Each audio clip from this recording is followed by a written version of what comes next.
Hello everyone, आप सबको हमारे यूट्यूब चैनल में स्वागत है। दोस्तों, इस वीडियो में हम लोग देखेंगे आप लोगों के लिए जो अपडेट्स निकल कर आ रही है, बहुत सारे अपडेट्स और इम्पोर्टेंट अपडेट है।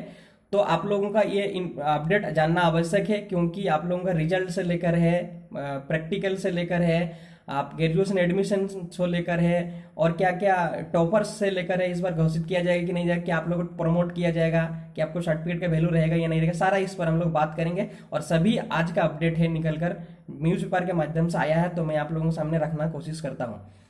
तो सबसे पहले हम लोग जान लेते हैं कि हमारा पहला अपडेट क्या है। जेक ने प्रायोगिक परीक्षा की मांगी है सरकार से अनुमति। जैसे कि दोस्तों आप सब जानते हैं कि बहुत सारे स्टूडेंट्स का अभी तक प्रैक्टिकल एग्जाम नहीं हुआ है, और आप लोगों का 13 तारीख तक प्रैक्टिकल एग्जाम और इंटरनल असेसमेंट एग्जाम जेक के वेबसाइट में अपलोड करना था स्कूल की तरफ से। लेकिन बहुत सारे ऐसा स्कूल है जहां पर प्रैक्टिकल एग्जाम नहीं हुआ है ड्यू टू कोरोना, तो उन लोगों को भी एक साथ ही रिजल्ट पब्लिश करना है इसको लेकर। और हमारा राज्य में जो कोरोना का गाइडलाइन जारी है, इसके हिसाब से प्रैक्टिकल एग्जाम नहीं करा सकता जब तक सरकार उनको अनुमति नहीं देता है।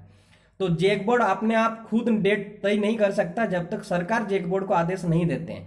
इसके लिए जेक बोर्ड ने सरकार से, जो स्कूल और साक्षरता विभाग से अनुमति मांगी है कि इन सभी परीक्षाओं को मुझे अनुमति दीजिए कराने के लिए, जैसे प्रैक्टिकल एग्जाम।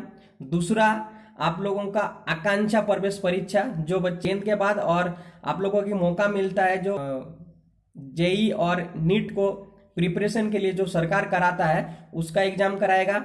साथ ही आप लोगों को छात्रवृत्ति परीक्षा, आवासीय विद्यालय नामांकन प्रवेश परीक्षा और प्राथमिक शिक्षक प्रशिक्षण परीक्षा, ये भी सारे एग्जाम कराने की अनुमति मांगी है। साथ ही साथ आप लोगों को प्रैक्टिकल एग्जाम कराने के भी मांगी है अनुमति। और जैसे ही अनुमति आ जाएगी, आप लोगों को प्रैक्टिकल एग्जाम लिया जाएगा, उसके बाद अलग से मार्क्स अपडेट किया जाएगा। और दूसरा जो आप लोगों का है अपडेट, वह सभी परीक्षा बोर्ड द्वारा 12वीं का रिजल्ट 31 तक घोषित किए जाने की उम्मीद है। इस न्यूज का मतलब यह हुआ कि आप लोगों का रिजल्ट 31 तक तो एनी हाउ आएगा, चाहे आपका प्रैक्टिकल एग्जाम अभी हुआ या नहीं हुआ। उससे पहले ही प्रैक्टिकल एग्जाम इन लोगों को कराना अनिवार्य है, क्योंकि ये सुप्रीम कोर्ट का गाइडलाइन है कि 12th का रिजल्ट कम से कम 31 तारीख तक सभी स्टेट्स को, सभी बोर्ड को ये पब्लिश करने की पहले ही सुप्रीम कोर्ट ने ये गाइडलाइन जारी किया है। तो उनके अनुसार इन लोगों को भी चलना होगा। और 31 तारीख तक आप लोग सोचिए कि आप लोग का भी रिजल्ट आने की पूरी संभावना है। जैसे कि आप लोग जानते हैं कि 20 और 22-25 के बीच में जो रिजल्ट आने वाला था, यहाँ तो आने की कोई संभावना नहीं दिख रही, क्योंकि अभी तक प्रैक्टिकल एग्जाम अनुमति मांगेगी सरकार से, फिर डेट डिक्लेयर करेगा, फिर प्रैक्टिकल कराया जाएगा, फिर आप लोगों को अपडेट करेगा मार्क्स स्कूल, उसके बाद आप लोगों को रिजल्ट तय किया जाएगा और टाइम अनुसार जो डेट डिक्लेयर करेगा उस डेट में आपको रिजल्ट घोषित करेगा। लेकिन ये भी काम फटाफट होगा, क्योंकि 31 तारीख से पहले ही उन लोगों को रिजल्ट देना ही अनिवार्य है, उन लोगों के लिए बाध्यता है।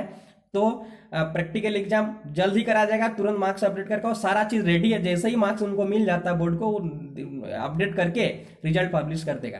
तो 31 तारीख तक आप लोग सोचिए कि 28, 29, 30 के बीच में आप लोगों का रिजल्ट आने की पूरी संभावना है। ठीक है, अब हम लोग जानते हैं कि तीसरा अपडेट जो हमारा है, कि इस बार हर बार की तरह आप लोगों का जैसे तीनों स्ट्रीम में, साइंस स्ट्रीम और आर्ट्स स्ट्रीम, कॉमर्स स्ट्रीम, सभी स्ट्रीम में टॉपर्स घोषित करता था जेक बोर्ड, और उनको कुछ ना कुछ प्रोत्साहन राशि भी मिलता था। और जैसे कि आप सब जानते होंगे कि पिछले बार जो हमारा शिक्षा मंत्री जगन्नाथ महतो जी है, उन्होंने कि कार भी दिए थे जो टॉपर्स थे। तो इस बार आप लोगों को ना कोई कार मिलेगा और ना ही किसी को टॉपर घोषित करेगा, क्योंकि इस बार आप लोग परीक्षा नहीं दे रहे हो। और ये न्याय भी नहीं होगा, किस आधार पर मूल्यांकन करेंगे कि ये टॉपर है ना, जब तक आप एग्जाम नहीं दे रहे हो ये, क्योंकि आप लोगों का मार्क्स 9th और 11th के बेसिस पर हो रहा है।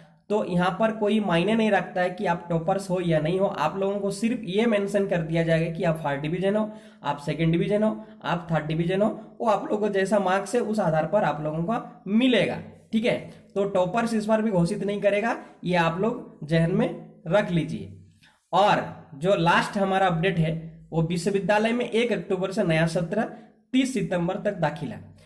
जो स्टूडेंट 12th के बाद ग्रेजुएशन करना चाहते हैं उन लोगों का फॉर्म आप लोग एडमिशन शुरू हो जाएगा 1 अगस्त से सितंबर के बीच में।